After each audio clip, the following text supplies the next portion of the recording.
Hello दोस्तों, तो आज हम बात करने जा रहे हैं हिस्ट्री के मशहूर सुल्तान और बहादुर जंगजू सुल्तान सलाउद्दीन अय्यूबी की, जिनका पूरा नाम सलाह-उद-दीन यूसुफ इब्न अय्यूब था। इन्होंने ही अय्यूबी सल्तनत की बुनियाद रखी थी। इनका जन्म 1137 ईस्वी में कुर्दिश फैमिली में हुआ। सुल्तान सलाउद्दीन अय्यूबी उनके चाचा के, जो कि नूर-अल-दीन जंगीज के सल्तनत के जनरल थे, उनके साथ सल्तनत में शामिल हो गए। अपने काबिलियत और बहादुरी के दम पर उन्होंने नूर-अल-दीन जंगी के फौज में आला से आला मकाम हासिल करना शुरू कर दिया।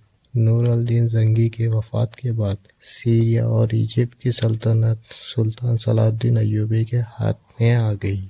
सुल्तान की सिपह सालारी में उनकी फौज ने बहुत सारे इलाकों को फतेह किया। सुल्तान सलाउद्दीन अय्यूबी के दौर में अय्यूबी सल्तनत बहुत सारे इलाकों जैसे इजिप्ट, सीरिया, हिजाज, यमन, तुर्की, इराक तक फैल चुकी थी। सुल्तान सलाउद्दीन को इस्लाम में इसलिए इतनी ज़्यादा अहमियत दी जाती है क्योंकि इन्होंने काबे के बाद सबसे ज़्यादा अहमियत दिए जाने वाली इमारत यानी बैतुल मुक़द्दस को जालिम ईसाइयों के हाथ से छीन कर फतेह कर लिया था और उस पर फिर से मुसलमानों की हुकूमत कायम कर ली थी। बैतुल मुक़द्दस एक ऐसी जगह है जो तीनों इब्राहिमी मज़हबों के लिए बहुत अहमियत रखता है, क्योंकि यहूदियों का हैकल सुलेमानी भी इसी जगह पर था और ईसा अलैहिस्सलाम ने भी वहीं से अपने दीन को फैलाया था। और बैतुल मुक़द्दस मुसलमानों का क़िबला अव्वल भी था और वहीं से हमारे प्यारे नबी सल्लल्लाहु अलैहि वसल्लम ने मिराज के सफ़र की शुरुआत की थी।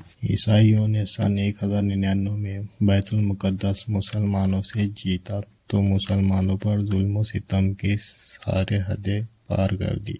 ईसाइयों ने 70,000 से ज़्यादा मुसलमानों का कत्ल कर दिया।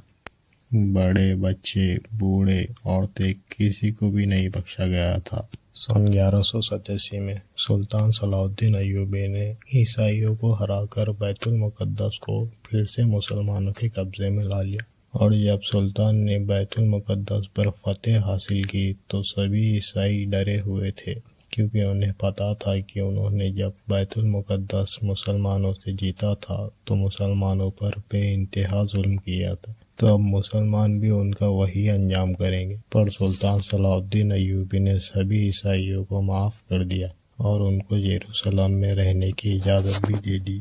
जब सुल्तान के बैतुल मुक़द्दस पे फतेह हासिल करने की बात दुनिया में फैल गई तो जर्मनी, फ्रांस और इंग्लैंड जैसे देशों की फ़ौज ने मिलकर सुल्तान को हराकर बैतुल मुक़द्दस फिर से ईसाइयों के हवाले करना चाहा, पर ऐसा नहीं कर सके और फिर समझौता करके वहाँ से चले गए। सुल्तान सलाउद्दीन अय्यूबी, जिन्होंने इतनी बड़ी सल्तनत कायम की, उनके पास उनके वफ़ात के वक्त इतनी रकम भी नहीं थी कि जिससे उनकी तदफीन यानी कि उनको दफन किया जा सकता। तो ये थी इतिहास के महान जंगजू सुल्तान सलाउद्दीन अय्यूबी की कहानी। वीडियो को लाइक, सब्सक्राइब और शेयर करना ना भूलें। फिर मिलते हैं अगली वीडियो के साथ। तब तक के लिए खुदा हाफिज़।